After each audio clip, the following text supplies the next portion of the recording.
Assalamualaikum warahmatullahi wabarakatuh. Laporan hasil ujian semester genap tahun 2019-2020.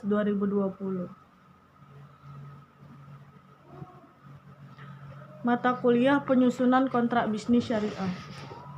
1. Jelaskan yang Anda pahami tentang konsep al-wa'du, al-ahdu, dan al-aqdu serta konsep akad tabaruk dan akad tijarah. Konsep al-wa'du yaitu nas-nas Al-Quran dan As-Sunnah yang mengandung janji Allah Subhanahu wa Ta'ala kepada orang yang taat dengan ganjaran yang baik, pahala, dan surga. Al-ahdu yaitu perjanjian atau pernyataan dari seseorang untuk melakukan sesuatu atau tidak melakukan sesuatu dan tidak ada sangkut pautnya dengan kemauan orang lain. Al-aqdu yaitu akad. Secara bahasa yaitu ikatan atau mengikat. Maksudnya adalah menghimpun atau menyimpulkan dua ujung tali dan mengikatkan salah satu pada yang lainnya hingga keduanya bersambung menjadi seperti seutas tali yang satu. Istilah itu terdapat dalam Quran Surah Al-Ma'idah ayat 1. Konsep akad tabaruk dan akad tijarah. Konsep akad tabaruk. Akad tabaruk adalah akad melakukan kebaikan yang mengharapkan balasan dari Allah Subhanahu wa Ta'ala semata. Transaksinya bukan untuk mencari keuntungan komersial. Akad tijarah didefinisikan sebagai akad antara peserta secara kolektif atau secara individu dan perusahaan dengan tujuan komersial. Nomor 2, jelaskan yang Anda pahami tentang subjek dan objek dalam kontrak, syarat sahnya kontrak, unsur-unsur kontrak, dan hal-hal yang membatalkan kontrak. Subjek dan objek dalam kontrak. Di dalam kontrak yang menjadi subjek adalah manusia, sedangkan objeknya adalah prestasi. Syarat sah kontrak. Tidak menyalahi ketentuan-ketentuan yang ditetapkan dalam syariat. Yang kedua, terjadinya perjanjian atas dasar saling ridho. Yang ketiga, isi perjanjian harus jelas. Selanjutnya, unsur-unsur kontrak. Yang pertama ada unsur esensiali. Terus yang kedua ada unsur naturalia. Yang ketiga ada unsur aksidentalia.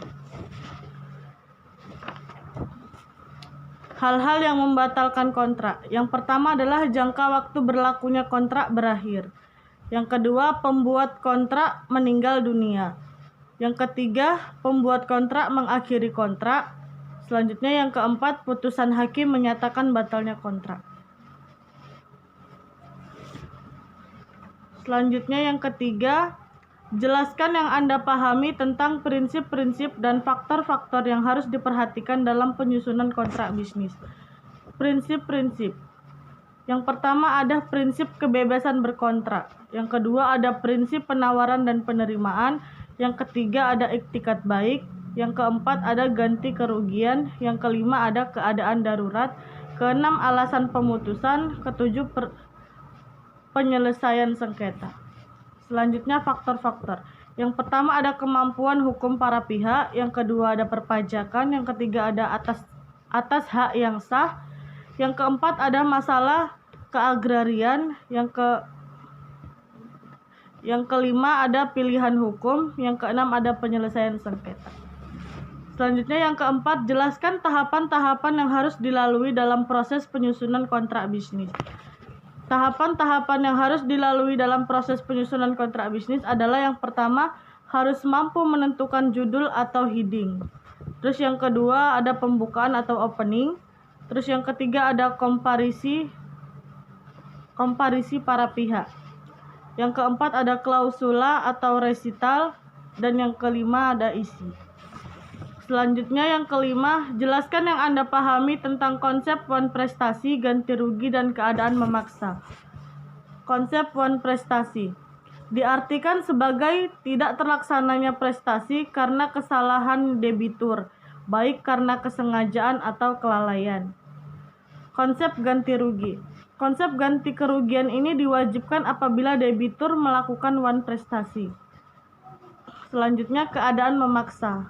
Keadaan memaksa adalah keadaan di mana debitur gagal menjalankan kewajibannya pada pihak kreditur dikarenakan kejadian yang berada di luar kuasa pihak yang bersangkutan, misalnya karena gempa bumi dan lain-lain.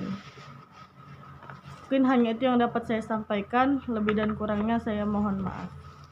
Assalamualaikum warahmatullahi wabarakatuh.